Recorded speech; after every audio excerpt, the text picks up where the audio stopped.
स्वामी नारायण जय अक्षर पुरुषोत्तम।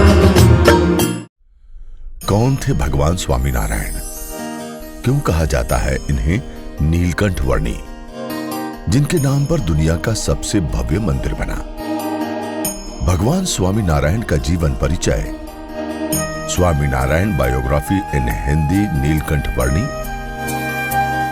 इनके जन्म के पश्चात ज्योतिषियों ने देखा कि इनके हाथ और पैर पर ब्रज उधर्व रेखा और कमल के फूल का निशान बना हुआ है। इसी समय भविष्यवाणी हुई कि बच्चा सामान्य नहीं है। आने वाले समय में करोड़ों लोगों के जीवन परिवर्तन में इसका महत्वपूर्ण योगदान रहेगा। Lord Swaminarayan live story in Hindi.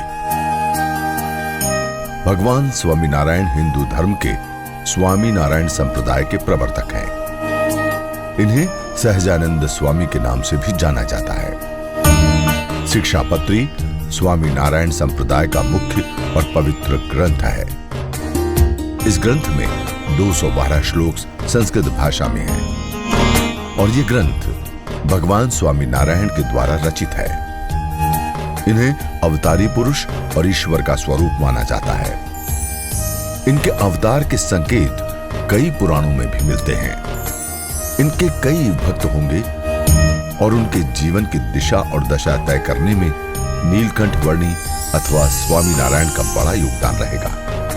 हालांकि भारत में महाराणा प्रताप, छत्रपति शिवाजी महाराज और पृथ्वीराज चौहान जैसे योद्धा पैदा हुए, मगर नीलकंठ वर्णी का इतिहास सबसे अलग है। मात्र 11 वर्ष की आयु में घर त्याग कर ये भारत भ्रमण के लिए निकल पड़े। यहीं से नीलकंठ वर्णी की कहानी या फिर नीलकंठ वर्णी की कथा या फिर नीलकंठ वर्णी का जीवन चरित्र का शुभारंभ हुआ।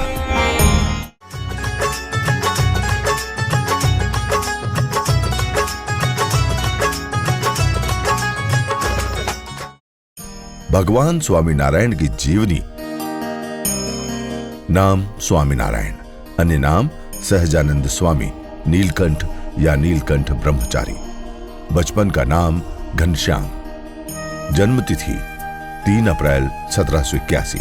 जन्म स्थान छपिया नाम गांव से अयोध्या से 14 किलोमीटर दूर। पिता का नाम धर्मदेव, माता का नाम भक्ति देवी, भाई राम प्रताप। मृत्यु तिथि 1830। भगवान श्री स्वामी नारायण का जन्म 3 अप्रैल सन 1781 में हुआ। इनके जन्म के पूर्व इनके माता पिता भक्ति देवी और धर्मदेव काशीपुरी की यात्रा पर गए थे, जहां स्वामी रामानंद जी का शिष्यत्व ग्रहण कर ईश्वर की पूजा आराधना किए, भागवत कथामृत सुने और कई अन्य धार्मिक कार्य किए। यात्रा खत्म होने के बाद अपने गांव छपिया लौटने के बाद वो शुभ दिन आ गया और भगवान श्री स्वामी नारायण का जन्म उनके घर में हुआ और इनका नाम घनश्याम रखा गया। सामुदायिक शास्त्र के अनुसार शिशु के शरीर और दोनों पैरों में असाधारण चिन्ह दिखाई दिए, जिसे देखकर ज्योतिषियों ने प्रतिभावान, दयावान, कल्याणकारी और अवतारी होने की भविष्यवाणी की। एक दिन इनके पिता धर्मदेव ने बालक घनश्याम की अभिरुचि और प्रतिभा का परीक्षण किया। उन्होंने एक जगह एक स्वर्ण मुद्रा, एक चाकू और एक गीता की पुस्तक को रख दिया। उस समय घनश्याम की आयु बहुत कम ही थी और उनके पिता ने पुत्र को समीप बुलाया। वो उन वस्तुओं में से एक चुनने के लिए कहते हैं। उससे पहले ही घनश्याम ने गीता की पुस्तक को अपने हाथ में उठा लिया, जिसे देखकर उनके पिता आश्चर्यचकित हो गए।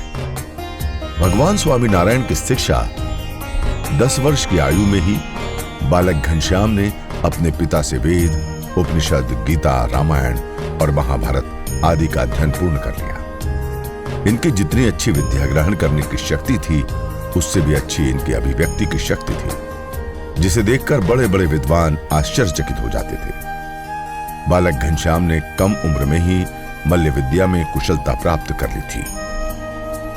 भगवान घनश्याम के 11-12 वर्ष की उम्र में ही इनके माता पिता का देहांत हो गया और 11 वर्ष 7 माह 1 दिन की उम्र सन 1792 में घर से निकल पड़े। अंधेरी रात आकाश में बिजलियां जोरों से चमक रही थी और उतनी ही जोर से वर्षा भी हो रही थी। घर से निकल जाने के बाद घनश्याम ने अपनी पहचान बदल डाली और वो नीलकंठ ब्रह्मचारी के नाम से प्रसिद्ध होने लगे। भगवान श्री स्वामीनारायण की ये कथा भगवान श्री स्वामीनारायण के आत्मज्ञान और साहस को दर्शाता है। चलते चलते बाल प्रभु श्रीनगर पहुंचे और वहां पहुंचने पर शाम हो चुकी थी। समीप गांव में जाना उचित नहीं समझा। गांव के बाहर मठ के सामने एक पेड़ के नीचे अपना आसन लगाकर ध्यान में बैठ गए। मठ के समीप एक बहुत बड़ा जंगल था जहां एक शेर रहता था, जिसके डर की वजह से कोई रात में बाहर नहीं निकलता था। गांव और मठ के सभी लोग डरते थे। भगवान स्वामीनारायण बाल प्रभु अपने ध्यान में थे कि अचानक शेर के दहाड़ने की आवाज आने लगी। मठ के महंत ने खिड़की खोलकर बाहर देखा तो उनकी नजर पेड़ के नीचे बैठे बाल प्रभु पर गई। उन्होंने देखा कि शेर कुछ देर तक बालक को देखकर गुर्राता रहा और फिर पालतू कुत्ते की तरह उनके समीप बैठ गया। बाल प्रभु ने शेर के सिर पर हाथ फेरा और शेर कुछ घंटे उनके समीप बैठा रहा। ये सब देखकर मठाधीश आश्चर्यचकित थे और समझ गए कि यह बालक निश्चित ही ईश्वर का अवतार है। महंत जी अपने शिष्यों के साथ बाल ब्रह्मचारी से मिलने को आतुर दौड़ पड़े और बाल प्रभु के चरणों में गिरकर बोले, आप कौन हैं प्रभु? अब आप हमारे ही मठ में रहने की कृपा करें। राजा की कृपा से मठ के पास सैकड़ों बीघा जमीन है और लाखों रुपए वार्षिक आय है। बाल प्रभु नीलकंठ ने सहज भाव से इतना ही कहा, संपत्ति की अपेक्षा होती तो संसार छोड़कर क्यों निकलता। भगवान स्वामीनारायण की मृत्यु एक सत्य है।